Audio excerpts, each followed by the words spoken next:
Good morning everyone. Welcome to TSN School, Class 12th, Biology, Chapter 3rd, Part 3rd. Okay?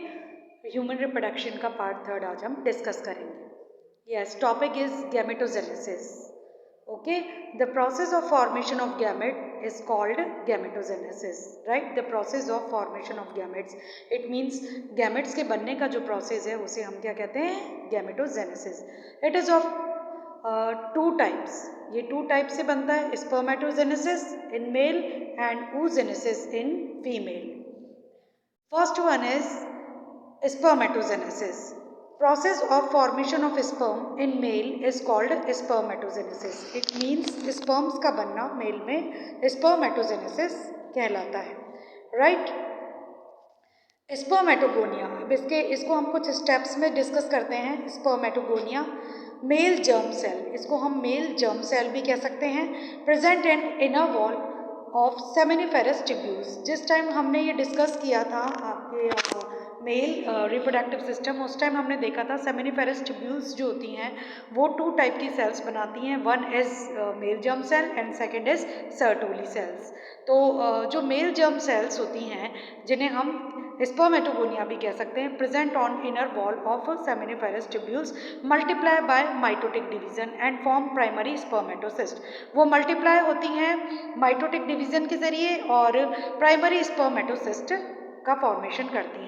Okay. Primary spermatocyst complete first meiotic division and form two equal haploid secondary spermatocyst. अब क्या होता है, second इसका step क्या है, primary spermatocyst वो complete करती है अपना first meiotic division and form two equal haploid secondary spermatocells. It means two equal cells बनाती हैं जो कि हैप्लॉइड होती है और उन्हें हम क्या कहते हैं, spermatocytes. Second is, third point is secondary spermatocyst undergo second meiotic division. अब जो प्राइमरी स्पर्मेटोसिस्ट बने थे उनमें सेकेंड मियोटिक डिवीजन होता है और उससे क्या बनता है, हैप्लॉइड स्पर्मेटोसाइट्स. Okay, spermatids. अब spermatids transform into spermatogonia. Spermatids transfer होते हैं स्पर्मेटोगोनिया में या स्पर्म्स में and this process is known as spermatogenesis. और इस प्रोसेस को, स्पर्म बनने का जो प्रोसेस है उसे हम क्या कह रहे हैं, spermatogenesis. Okay. Sperms finally release from seminiferous tubules.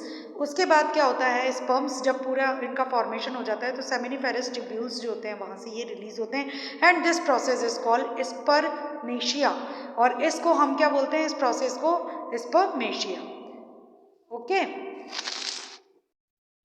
ये आपको एक फ्लो चार्ट के ज़रिए आपको एक्सप्लेन किया गया है. पहले स्पर्मेटोगोनिया जो डिप्लॉयड कंडीशन में थी, 2n मीन्स डिप्लॉयड कंडीशन, उसमें माइटोसिस डिवीज़न होता है और उससे टू सेल्स का फॉर्मेशन होता है, प्राइमरी स्पर्मेटोसिस्ट. ओके. ये जो सेल्स हैं वो क्या हैं, प्राइमरी स्पर्मेटोसिस्ट, और ये भी डिप्लॉयड कंडीशन में ही है अभी. फिर इसमें फर्स्ट मियोटिक डिवीज़न होता है जिससे सेकेंडरी स्पर्मेटोसिस्ट बनते हैं और ये हैप्लॉयड कंडीशन में प्रेजेंट होते हैं. ओके. अब ये 4 जो सेकेंडरी स्पर्मेटोसिस्ट हैं उनमें सेकेंड मियोटिक डिवीज़न होता है और उससे क्या बनते हैं, स्पर्मेटिड्स, और जो हैप्लॉयड कंडीशन में है, और फिर उनके बाद आगे डेवलपमेंट होने के बाद उनका स्पर्म्स का फॉर्मेशन होता है. Are you understand? Okay. Next is spermatozoa, जिसे हम स्पर्म्स भी कह रहे हैं. The sperm are motile cell. Sperm क्या है, मोटाइल सेल्स हैं. Sperm retain their ability to fertilize on ovum from 24 to 48 hours after releasing in genital tracts. Sorry बेटा.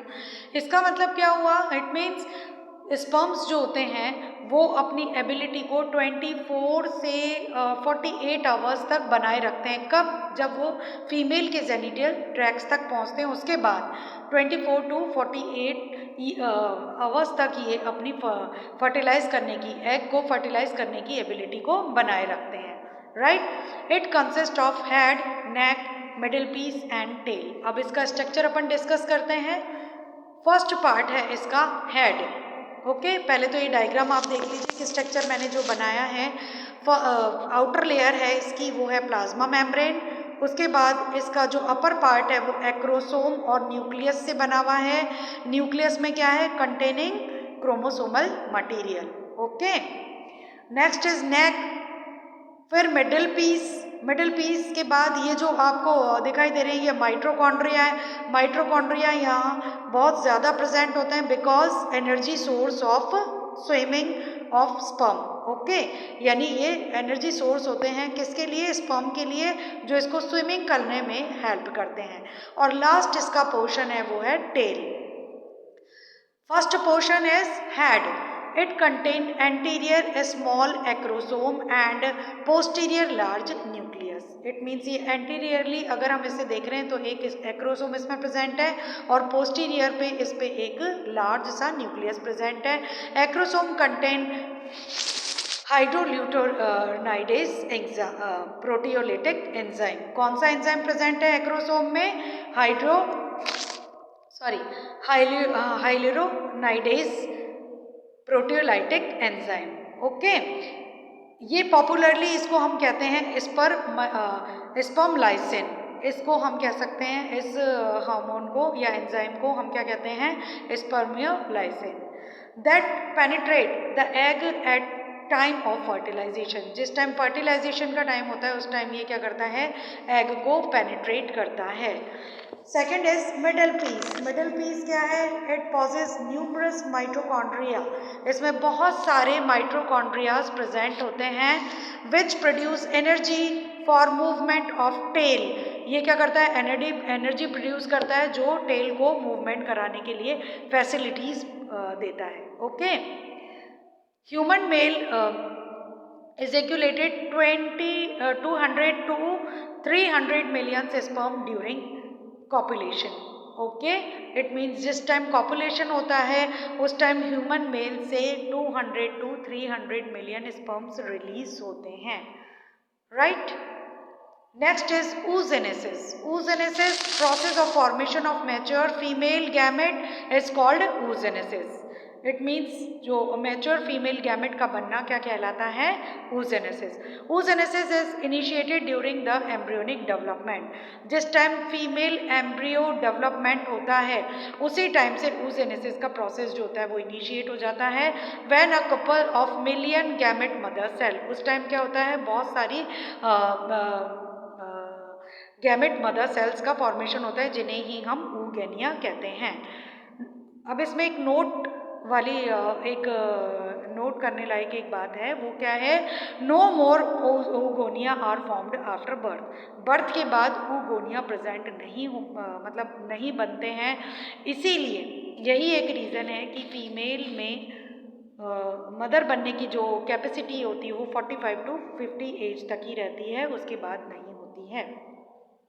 oogonia स्टार्ट डिवीज़न, ये उसके बाद oogonia का फॉर्मेशन होने के बाद ये डिवाइड होता है, enter into prophase first of meiosis first. Meiosis first की फर्स्ट फेज में ये एंटर होता है एंड फॉर्म प्राइमरी oocyst, और उसके बाद ये क्या बनाता है, primary oocyst।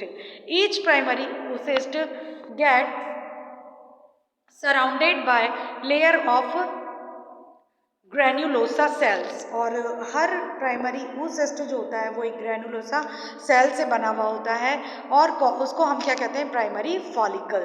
Okay, next is primary follicle get surrounded by more layer of granulosa cells, और प्राइमरी फॉलिकल जो होता है वो सराउंडेड रहता है ग्रैन्युलोसा सेल्स की बहुत सारी लेयर्स से, एंड अ न्यू थीका, अब एक न्यू थीका बनाता है। थीका क्या है, they are group of endocrine cell, ये एंडोक्राइन सेल का ग्रुप है और ये ओवरी में कनेक्टिव टिश्यूज़ को मेड करता है या कनेक्टिव टिश्यूज़ को फॉर्म करता है, and are called secondary follicle, और क्या बनाता है, secondary follicle. Next is tertiary follicle, it has fluid filled cavity, ये फ्रूट फिल्ड कैविटी है, कॉल्ड एंट्रम, जिसे हम एंट्रम कह रहे हैं, and theca. Okay, theca layers organized into theca interna and theca externa, और थीका जो है वो 2 पार्ट्स में डिवाइड है, interna and externa. Primary oocyst within the tertiary follicle grows in size and complete its first meiotic division. अब primary oocyst जो है वो टर्शरी फॉलिकल में कन्वर्ट हो रहा है और कन्वर्ट होने के बाद ये अपना फर्स्ट meiotic डिवीजन को कंप्लीट करता है and form secondary oocyst and first polar body. और टू सेल्स में डिवाइड होता है. First is secondary oocyst and second is first polar body. Polar body size में छोटा होता है जबकि जो सेकेंडरी oocyst होता है साइज में बड़ा होता है. Graafian follicle, tertiary follicle mature होती है and change into Graafian follicle में. जो टर्शरी फॉलिकल है वो मैच्योर होती है और ग्राफियन फॉलिकल में चेंज हो जाती है.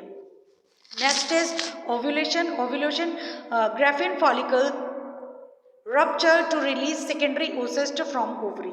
अब ग्राफियन फॉलिकल जो होता है वो रप्चर होता है और रिलीज करता है सेकेंडरी oocyst को. कहाँ से? ओवरी के through. Secondary oocyst form a new membrane, zona pellucida. अब सेकेंडरी oocyst जो होता है वो बनाता है एक और एयर लेयर को जिन्हें हम कह रहे हैं zona pellucida. Next is second meiotic division occurs in secondary oocyst. Secondary meiotic division है वो सेकेंडरी oocyst में कन्वर्ट होता है and from egg and second polar body. यानी सेकेंडरी oocyst वापस डिवाइड होता है सेकेंड meiotic डिवीजन से और टू सेल्स में फॉर्म होता है. कौन कौन सी टू सेल्स डिवाइड होती हैं? फर्स्ट इज एग सेल और second is second polar body. इसको एक फ्लो चार्ट के जरिए भी मैंने एक्सप्लेन किया है. पहले ओगोनिया है, उसमें माइटोसिस डिफरेंशिएशन होता है जिससे प्राइमरी oocyst बनता है. फिर फर्स्ट meiotic डिवीजन होता है जिससे complete period to ovulation and फिर उसके बाद होता है सेकेंडरी oocyst और फिर वो ओवम में कन्वर्ट हो जाता है. ओके, आज हम यहीं फिनिश करते हैं बेटा अपना ये जो टॉपिक है. ठीक है.